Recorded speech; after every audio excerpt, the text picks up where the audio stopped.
So the relationship between social network and narrative structures have been an active area of interdisciplinary research in the past several years. And one of the useful principles borrowed from social network systems is the very idea that narratives are not merely depiction of individual experiences in language, but also complex societies that can be quantified and analyzed as networks. The word network has been in use for centuries before it became operationalized in social sciences in the mid-20th century, when the societies faced the consequences of post-totalitarian condition after the World War II and developed new visions of the global, non-hierarchical world order. Since the 1970s, the interdisciplinary study of complexity encompassed a wider range of research on social networks, systemic resilience, emergence, and connectivity. In broader terms, networks have become a metaphor of globalizing world to describe interconnectedness of peoples and nations, objects and economies, transportation hubs, and internet. In literary studies, networks became the way to map the interconnectedness of the personages' relationship in the text. So what can network theory do for literary studies?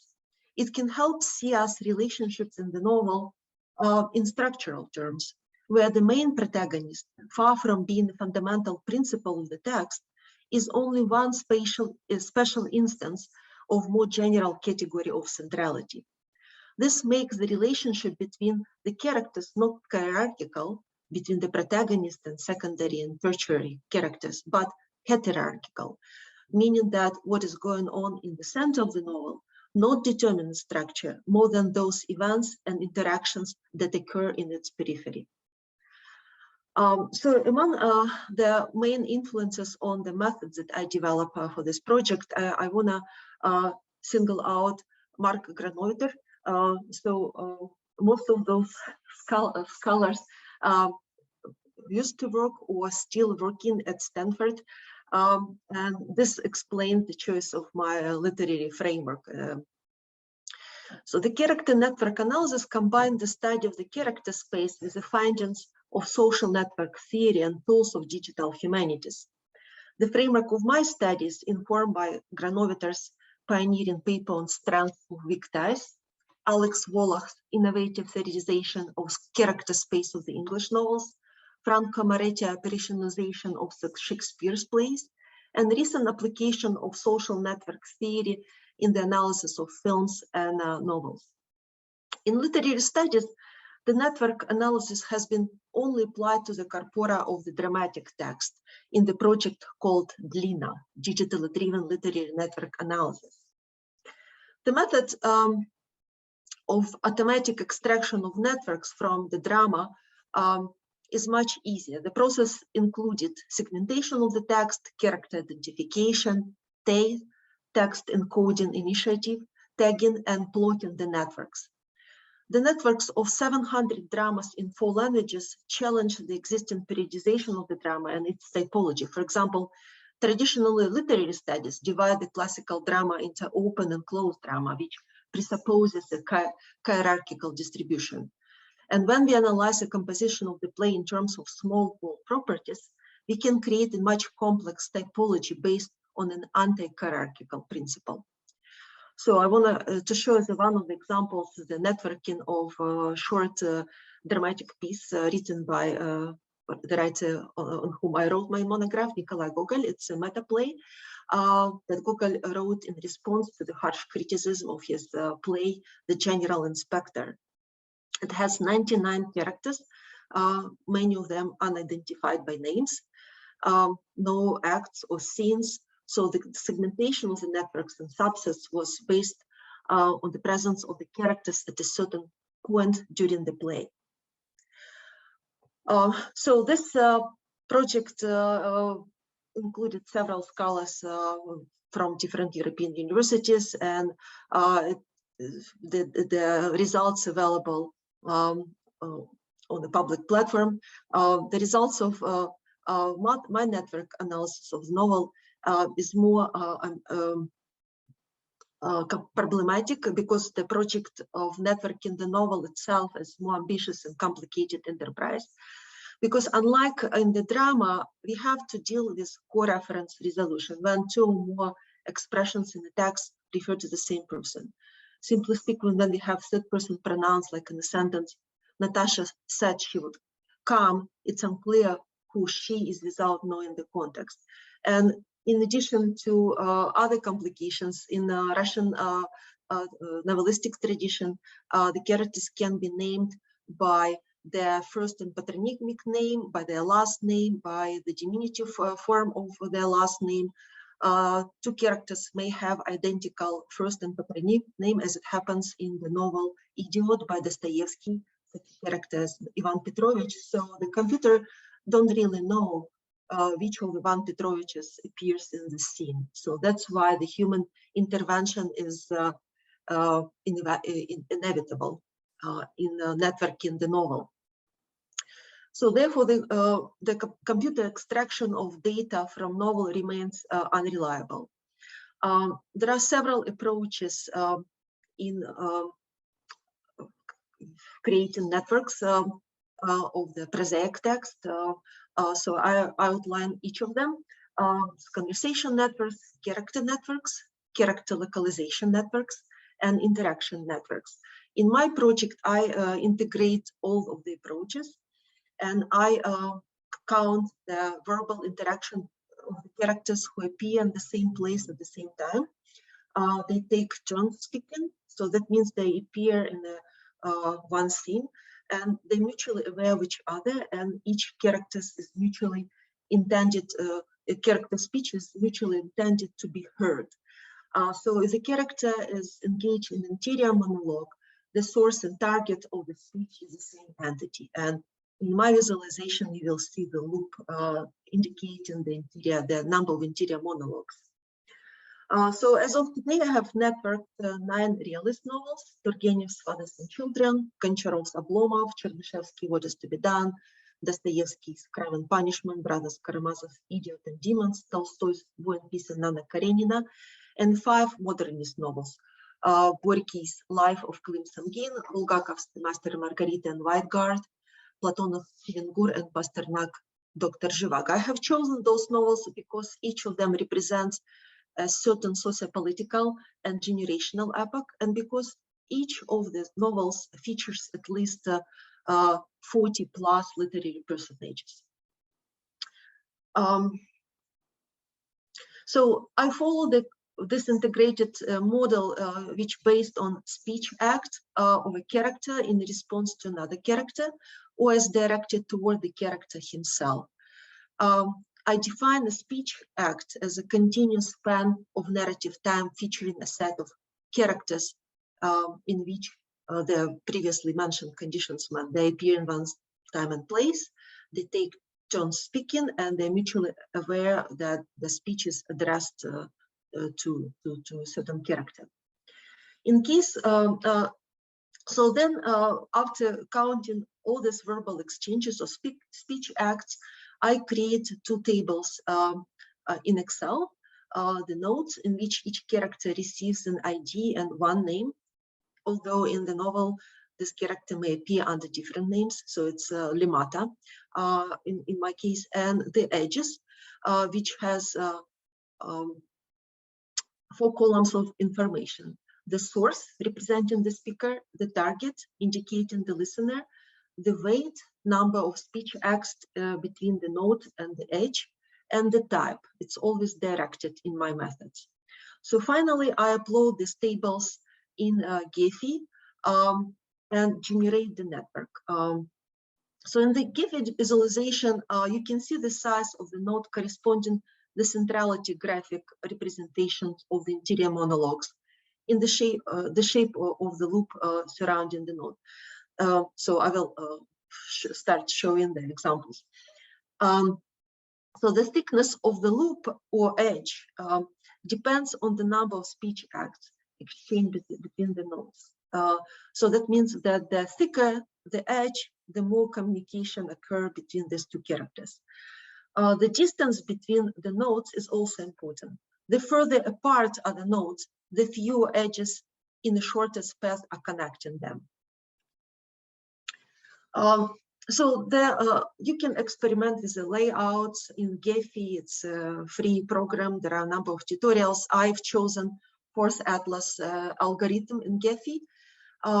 In this visualization, the proximity of the nodes in the graph indicates which particular verbal interaction was the most frequent in the novel. So because I made a screenshot of the Gephi visualization, I cannot show you the dynamic layout. So basically, when you view this graph in Gephi, you can isolate the node and see to which nodes it's connected. And you can do a lot of different experiments in Gephi. For the presentation's sake, I've chosen the frozen image of the network. So for the analysis of the social capital that the characters acquire in the network, I've selected 3 major parameters of centrality: degree centrality, betweenness centrality, and clustering coefficient. So the degree centrality, it's a number of direct links with other nodes, is the most important coefficient that indicates the node social capital. Betweenness is important to see which node mediates and derives power by controlling or brokering other nodes. The best metaphor to think about betweenness is hubs, like an airport.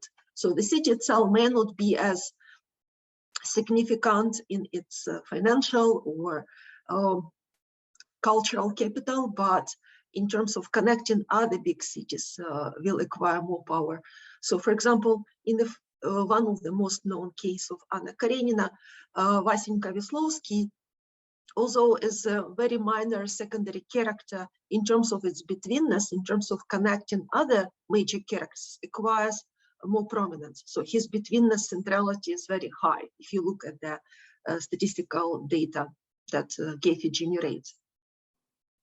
So, and finally, clustering coefficient indicates the extent to which nodes are directly or indirectly connected to all other nodes in the network. So the Russian realist novel clearly follow similar path that their Western European counterparts. From the egocentric model set in one location and featured a limited number of actors to the multi-centered network novel happening in several locations. And I argue that this transition occurs with late realist novel, and particularly with Anna Karenina. So this change is evident from comparing the early realist novels, such as Oblomov, and I collected some of the basic data from Gephi. So you see that all characters, secondary, tertiary, centered around the main protagonist, Oblomov. The same we can see in other novels, although here we have 2 central characters, Bazarov and Arkady Kirsanov, who are antagonists. And finally, what is to be done? Vera Pavlovna is a central character around which all others interact. So these 3 novels form the group of early realist novels. And then this is the transition to what I call network novel in Anna Karenina. So this is the generation of late 1870s, those disillusioned in great reforms. So you can see much more complex and networked society. So the colors were picked by me, not by Gephi. Gephi actually identified 17 communities. I manually assigned 4 communities. It is Levin and his group in green. Then I decided that Kitty belongs to Sherbatsky family, and I colored all Sherbatsky's family in orange because, you know, the novel basically is divided into her pre-marital life and after wedding, right? So that was my kind of rationale. Then we have the world of Steve Oblonsky because he's well networked and socializes between different worlds, and the world of Anna and Vronsky. So you can see that notes are distributed more or less evenly between the universes.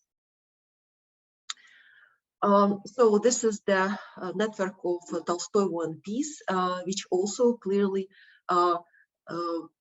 not split but grouped between several major networks.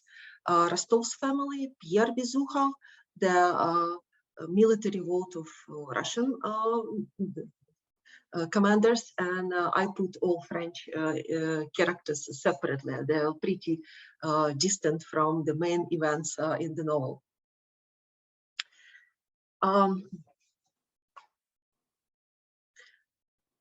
So this is the network of another family novel, The Brothers Karamazov, which also distributed more or less evenly between three brothers, and the monastic universe located still pretty close to the main family network, but still distant in terms of interaction between each others.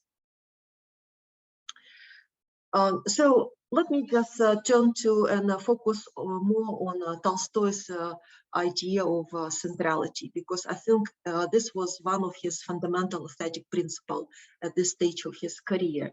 So as Tolstoy was writing his novel, he envisioned it as a society novel. And if you network each chapter, if you look at each chapter network, I skipped this part to make it more, focused. You can see that chapter 1 features Anna and Levin with the highest degree of centrality. Chapter 2 focuses primarily on Vronsky and his interaction with his family and professional circle. Chapter 3 places Levin as the central character, as well as chapter 6 and 7. Chapter 4 foregrounds Karenina. Chapter 5 focuses on Anna and Vronsky, and chapter 8 places Koznyshev as a central character. So this principle of multi-centrality was also instrumental in the structural organization of Tolstoy One Piece. Many scholars have noted that in that novel, each chapter centers on a different protagonist and a group of marginal characters surrounding the protagonist.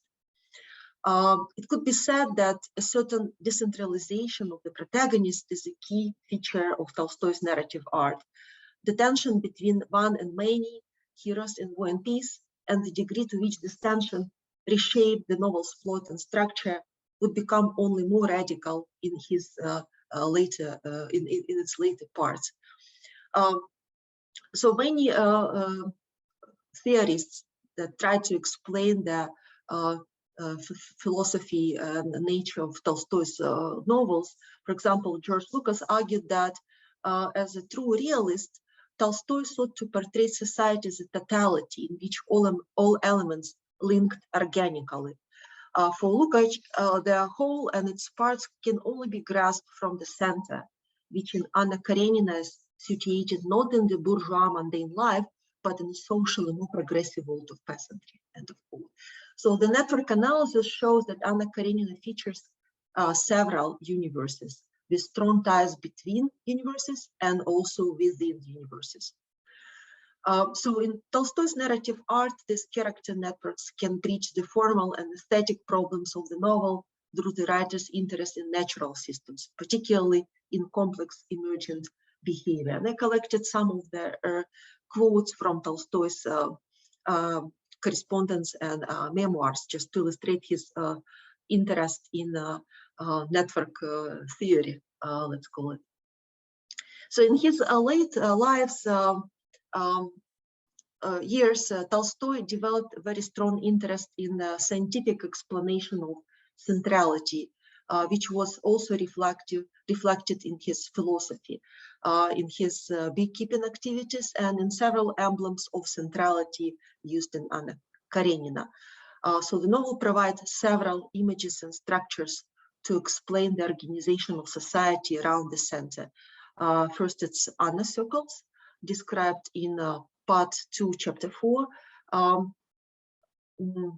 Karenina's co-workers, служебный, официальный мир, the conscience of the Petersburg society, Lydia Ivanovna, and a little circle of elderly, unattractive, virtuous, and pious women, and clever, learned, ambitious men, and Le Beaumont, waltz of balls, dinners, and dazzling power. The second structure of network is a snow crystal that the narrator describes in part 2, chapter 30, to show that how it determines a specific place for each member of the high society in the German spa resort. And finally, a beehive that appears in the final part in part 8, chapters 14 and 15. So these images serve a graphic mimesis of the high society. The third image, a beehive, a seemingly decentralized structure with hundreds of units, in reality has a central controller agent, a queen bee. Although the bees move around at a fast speed, the hive has a relative stability and can be described as an orderly and unchanging system with a perennial harmony. So Tolstoy ends the novel, Anna Karenina, with this image of a beehive to show that the plentitude of life, with its extreme rapidity and almost inexhaustible variety of human types, is based on some central principle. The multiplicity of human existence is shown to be in the service of an essential, timeless, and universal system.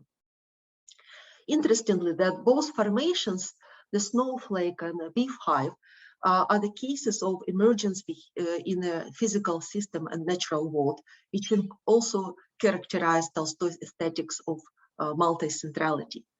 The discovery of the emergence is attributed to one of Tolstoy's long-term influence, to a British philosopher and political economist, John Stuart Mill, who was one of the first who described complex emergent systems as a phenomenon whereby larger entities arise through interactions among smaller or simpler entities, creating intricate causal relations across different scales, known as interconnectivity. So I want to note that merely having a large number of interactions in the literary novel is not enough by itself to guarantee the interconnectivity in the system. So it's important how these connections are organized. The more clustered the periphery, the more robust the system itself. And that's why I decided to test the idea of robustness in the network. So the very term robust comes from the Latin meaning oak. So robustness, it's an ability to withstand failures and perturbations. In my experiments, I tried to remove the central characters and to see how stable or how further fragmented the network becomes after removing the central nodes. You may wonder, like, what kind of interpretation we can yield after removing Anna Karenina or Levin, but this is like the formal analysis, and like for the sake of testing the network, I think it can give us like a thought for further interpretations. So in distribution networks, breakdowns can prevent service to customers, like in a network, for example. In the epidemiology, the breakdown also affects the dissemination of viruses and diseases. So I argue that in the network of the novel, removal of the main character may lead to a new configuration of characters or complete collapse of the network. So this is how the network looks without the main protagonist, who is actually only third in terms of her centrality, after Levin and Vronsky is the two main central characters. So you see that suddenly the world of Anna Karenina is divided into two main universes, and Sherbatsky's and Oblonsky is completely absorbed by Levin universe. So this is how the character network of Anna Karenina looks without Levin. I think it's more connected and less fragmented, like in the previous. So this is Anna Karenina without second main character, Vronsky. So we see that Levin acquires more and more centrality and connecting all other characters, whereas Anna's network is more spread out and more scattered. So let me move to Dostoevsky novel. So the brothers Karamazov's networks is a little bit smaller. I need to go back. Then Anna Karenina, 134 notes compared to 157 in Anna Karenina, but it has almost the same number of interactions or edges. 453 compared to 457 in Anna Karenina. It's also relatively vast, closely knit social world, exhibits deep interaction between the main, secondary, and tertiary characters. The network naturally splits into Dmitry, kind of lilac color here, Alyosha green, Ivan dark gray, and Father Zosima blue universes. Those four characters have the highest centrality scores. The compositional dilemmas that Dostoevsky experienced during the 1870s informed his search of the structure for the brothers Karamazov. He recognized that the author's attention on some characters might happen at the expense of others, allowing some to speak for longer, others for shorter periods of time.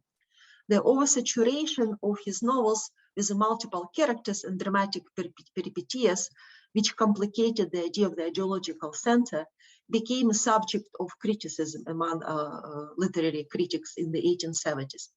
In his 1871 letter to Dostoevsky, Nikolai Strakhov, one of the major critics, complained about the excessive number of scenes and characters in Demons, which made the novel so structurally complex that readers couldn't follow along. Dostoevsky, who was always concerned about his readers' responses, took Strakhov criticism to heart and worked out a new rule. He can bring secondary characters into the action only when they interact with the protagonist. So therefore, he deliberately created strong connections between the major and secondary characters in the Brothers Karamazovs. So the question whether the Brothers Karamazov is more structurally unified than his other novels is both formal and ideological. The novel shows Dostoevsky's struggle to grant equal narrative attention to both primary and secondary characters. In the Brother Karamazov, it is precisely secondary characters who acquire capital attention. As Dostoevsky demonstrates through his chroniclers' confusions over the primary versus the secondary, such narrative decisions are always problematic. On the level of the story, Dostoevsky's characters struggle with the same problems of limitation of time, space, and attention to their lives as the author himself struggled while constructing his novel. In spite of his efforts, Alyosha finds it difficult to divide his attention properly between the many people who need it and neglect the very person who perhaps requires it the most, Smerdyakov. The well-developed and intertwined system of the secondary and tertiary characters puts to a test the recurrent social questions that they repeatedly raise in the story. Can we truly establish universal brotherhood on Earth, a harmonious, unified society that includes everyone, even villains? On the level of discourse, Dostoevsky shows just how difficult general harmony and universal brotherhood are to achieve. In fact, the chronicler narrator deems an entire class of people, lakeys, not worth his time. After describing Grigory and Marfa, the chronicler begins to discuss Smerdyakov, but quickly interrupts himself. Quote, I ought to say little more about him in particular, but I am ashamed to distract my readers' attention for such a long time to such ordinary lackeys, and therefore I shall go back to my narrative. End of quote. In the Brothers Karamazov, therefore, it's difficult to mark out a single plot line as a dominant one. The multiple plot lines are developed independently, intertwining, complementing, and competing with each other in order to reveal the ultimate conception of man and humanity as serving the ideas of the universal brotherhood. In this context, Alyosha is usually discussed as a central protagonist who is engaged almost with all major and minor characters, helping them to overcome their spiritual crisis. The uniqueness of Alyosha's centrality in network terms is that in absolute numbers, he scores second after Dmitry, but his weight degree is slightly higher than that of Dmitry.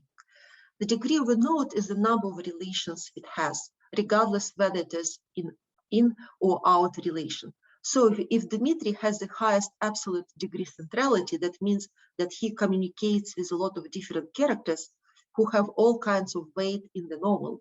But Alyosha's highest weighted degree centrality means that he interacts with many characters which have a high weight.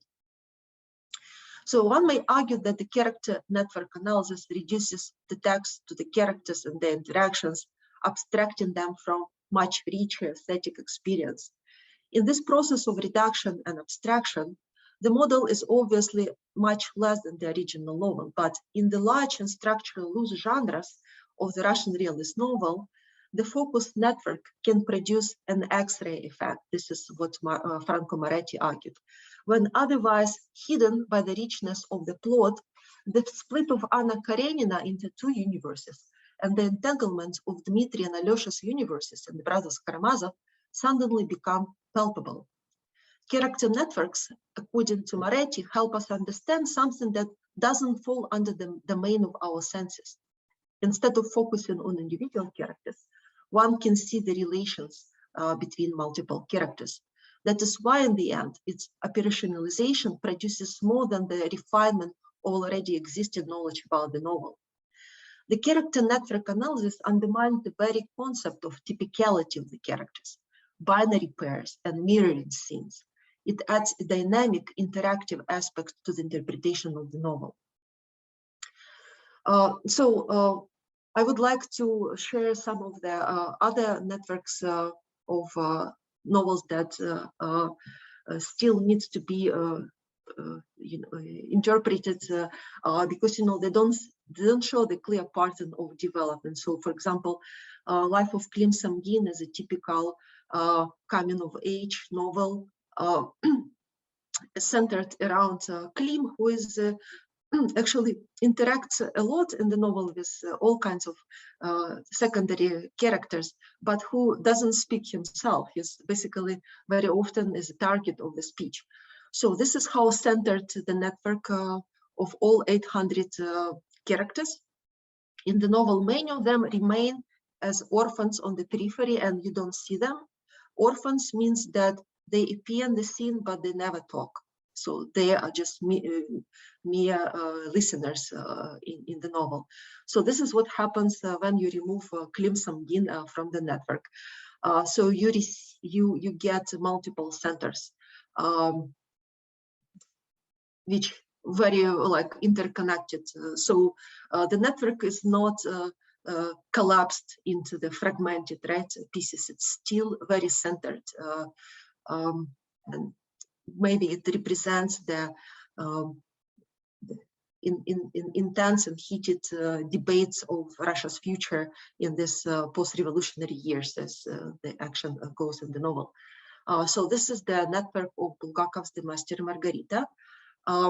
So surprisingly for me, Koroviev, who is one of the hypotheses of the devil, Voland, acquires a central degree centrality. So Koroviev is the main protagonist.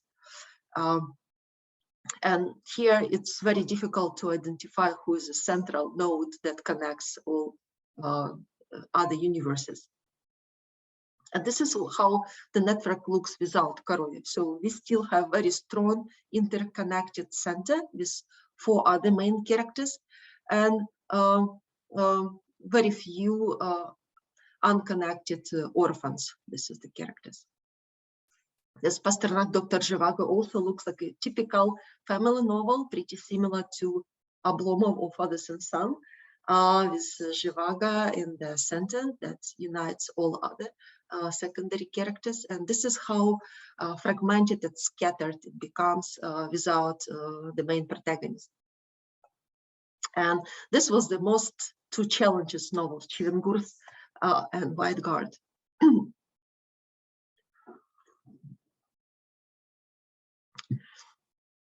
So Bulgakov intended his novel as a novel happening, the plot happening on the streets, and all of these voices are just numbered, and maybe it's the same. Like there are some overlaps between these voices, but I decided to label each new voice with a different number.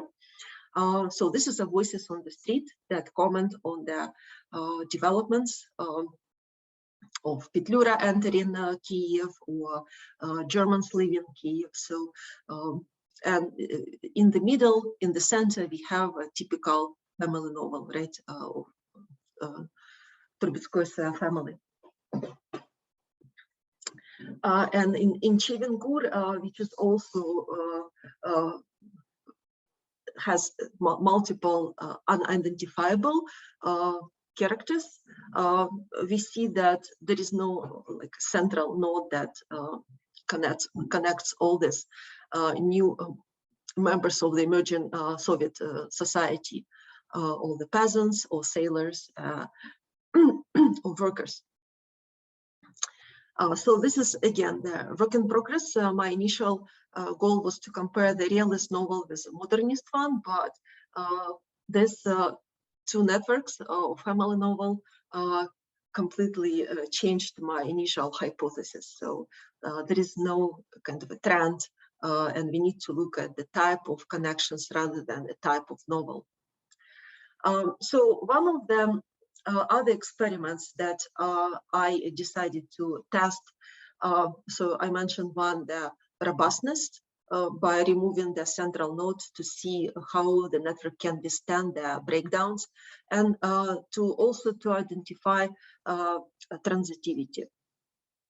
To group the characters between transitive or intransitive, partially transitive triads of interactions.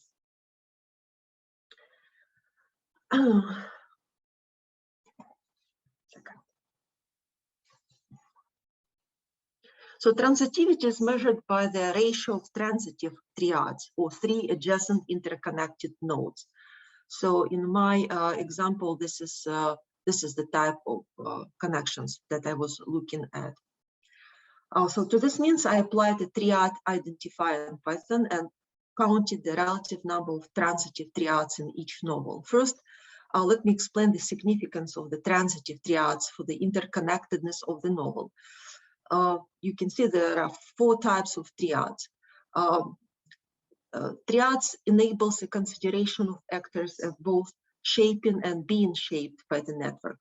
The triad is not simply a system of 3 actors. It's a system of 3 actors with a coexistence of 2 ties between them. So only transitive triads indicate the higher probability of actors to form a relationship if they have a relationship with a common third party. So my next step in the analysis of transitivity is to classify and examine the triadic relationship, such as brokerage, mediation, coalition, in order to identify the characters, although minor in the plot, but who functions as a bridge or broker in connecting major actors, and thereby acquiring cultural capital via the major characters. Transitive triads alone provide very little information about the cohesiveness and interconnectedness of communities in the novel.